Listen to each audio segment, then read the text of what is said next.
ব্রিটেনের মর্যাদাপূর্ণ পুরস্কার কিংস চার্লস হারমোনি অ্যাওয়ার্ড গ্রহণ করেছেন প্রধান উপদেষ্টা ডক্টর মোহাম্মদ ইউনূস। বৃহস্পতিবার লন্ডনের সেন্ট জেমস প্যালেসে আয়োজিত এক অনুষ্ঠানে প্রধান উপদেষ্টার হাতে এই পুরস্কার তুলে দেন ব্রিটিশ রাজা তৃতীয় চার্লস।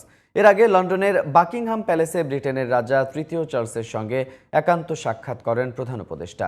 বৈঠকে বাংলাদেশের ব্যাপক পরিবর্তন এবং অন্তর্বর্তী সরকারের সংস্কার কার্যক্রম নিয়ে বিস্তারিত আলোচনা হয়েছে বলে ব্রিফিংয়ে জানান প্রধান উপদেষ্টার প্রেস সচিব শফিকুল আলম।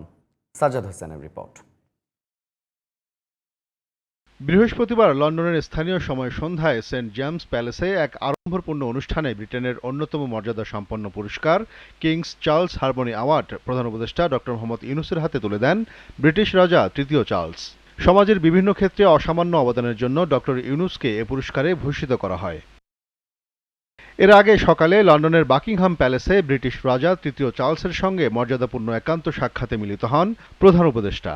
নিজ নিজ ক্ষেত্রে কৃতিত্বপূর্ণ অর্জনের স্বীকৃতিস্বরূপ রাজার সঙ্গে একান্ত সৌহার্দ্যপূর্ণ এই বৈঠক স্থায়ী হয় প্রায় আধা ঘণ্টা। বৈঠক শেষে রাজা ও রানীর স্বাক্ষরযুক্ত একটি ছবি সম্মানস্বরূপ উপহার হিসেবে প্রফেসর ইউনূসকে প্রদান করা হয়।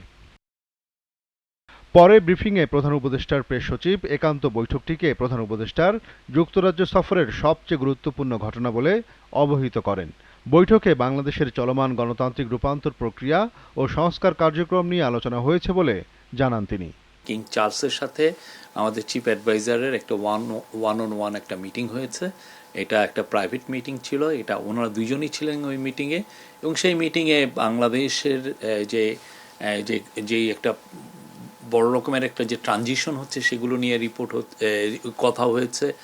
আর আমাদের চিফ অ্যাডভাইজার কিং চার্লসকে জানিয়েছেন যে তারা কি রিফর্ম ইনিশিয়েটিভ নিয়েছেন। কিং চার্লস যেহেতু প্রফেসর ইউনূসকে অনেক দিন থেকে চিনেন, তো সেই জন্য তাদের অনেক পুরনো অনেক ধরনের আলাপ হয়েছে।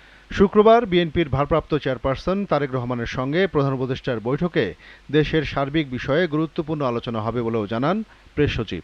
বাংলাদেশের সামনের পলিটিক্যাল বাস্তবতার জন্য পলিটিক্যাল যে আমরা আগামীতে দেখছেন যে ইলেকশনের একটা ডেট দেওয়া হয়েছে এপ্রিলে, এখানে আসলে কি এজেন্ডা এটা না, তারা যে মিটিং করছেন এবং তারা সবকিছুই আলাপ করবেন। এবং এটার প্রস্তুতি হিসেবে আজকে বিএনপির তরফ থেকে একজন অফিসিয়ালও এসেছিলেন, আমাদের সাথে উনি কথাও হয়েছে, তাদের সাথে ওয়ান টু ওয়ান মিটিং হবে। এই ক্ষেত্রে যদি ওনারা মনে করেন যে আরও অন্যান্য কেউ থাকবে, সেটা এই দুজন লিডারই এটা ডিসাইড করবেন। এছাড়া বৃহস্পতিবার অধ্যাপক ইউনূস ওয়েস্টমিনিস্টারে হাউস অব কমন্সের স্পিকার স্যার লিন্ডসে হলির সঙ্গে বৈঠক করেন। Sajjad Hossain, GTV news, Dhaka.